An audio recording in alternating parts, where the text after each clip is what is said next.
S moje leve strane vidimo 3 u 1, odnosno 5 u 1 elektromagnetni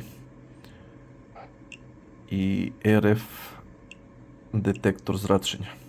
Elektrozračenje, magnetno zračenje i radiofrekventno zračenje prikazuje temperaturu i vlažnost. Također može tabelarno da prikazuje. I sa moje desne strane vidimo detektor radioaktivnog zračenja, alfa, beta, gama zraci, također tabelarno i prikaz maksimalne doze, trenutne doze i tako dalje.